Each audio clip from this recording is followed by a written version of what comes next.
Today we are talking about low carb, high fat nutrition strategy, also known as LCHF. If you've ever come across these books and asked yourself, is this diet really as powerful as they claim? In this video I'll break down both pros and cons based on 2 full years of personal experience and the latest research. Because let's be honest, nutrition can be overwhelming. There is so much contradictory advice, so many diets promising optimal health that it becomes hard to know which strategies are truly good for you. Are they meant for short-term results or for lifelong use? And most importantly, can you live on them without feeling restricted? Let me walk you through my journey. Why I started LCHF, what I experienced, and why I no longer follow it or plan to ever go back. Just a quick reminder, on LCHF about 70-80% of your daily calories come from fat. Protein stays moderate, about 20-25%, and carbs are strictly limited to under 10%, often below 50 grams per day. This means cutting out sugar, all types of bread, pasta, rice, and most fruits or starchy vegetables. Historically, low-carb diets were first documented in 1860s by William Banting to treat obesity, and by the 1920s the ketogenic version was developed to help manage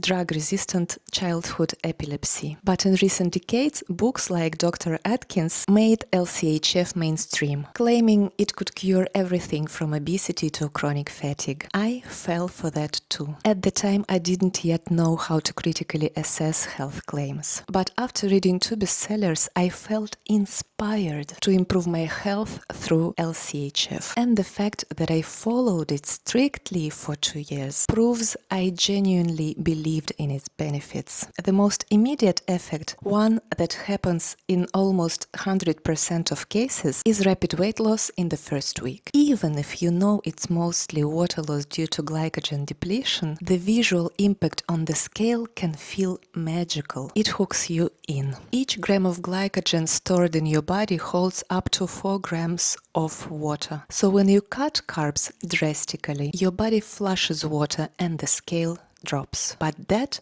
has its consequences. First, electrolyte imbalance. Low-carb diets cause your insulin levels to drop, which leads your kidneys to excrete more sodium and water. That means potassium and magnesium go out too. Without them, many people experience headaches, cramps, dizziness, fatigue, and even heart palpitations. You must supplement, but most LCHF books don't explain it well. Second, constant dissatisfaction. This diet is incredibly limited in variety and flavor. Even after trying every low-carb bread and keto dessert, I always felt like something was missing. No almond flour bread tastes like rye. No erythritol tastes like sugar. Next was food obsession. I couldn't walk past a bakery without craving every loaf in the window. I thought about bread all the time. It didn't feel healthy, it felt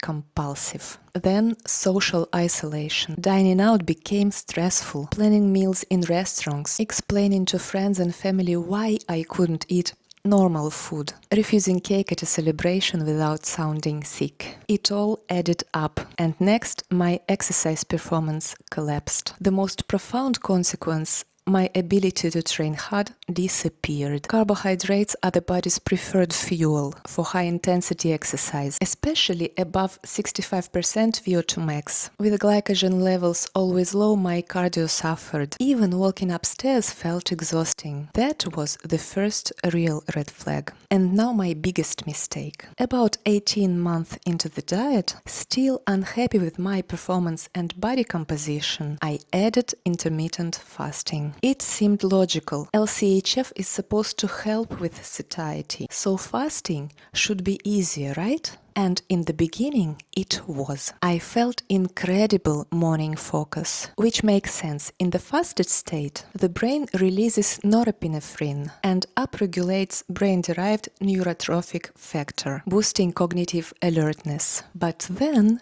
came the backlash. First, cold sensitivity. I drink hot coffee all morning and still feel chilled until I ate. Classic sign of metabolic downregulation. Secondly, hormonal hormonal disruption. Eventually, I lost my period. I experienced bloating, chronic headaches, mood swings. That's when I finally understood what I had done. Emerging research shows that low-carb diets and intermittent fasting may pose risks for women, especially those of reproductive age. Women's bodies are more sensitive to energy availability. If glucose and caloric intake stay low too long, the brain reduces reproductive hormones to protect survival. In short, chronic underfueling puts the body into starvation mode. It took nearly a year to restore balance, regain my cycle, rebuild strength, relearn how to eat with joy and flexibility. But that experience taught me to ask questions, to check claims, to listen to my body, not only books. Now I eat with reason.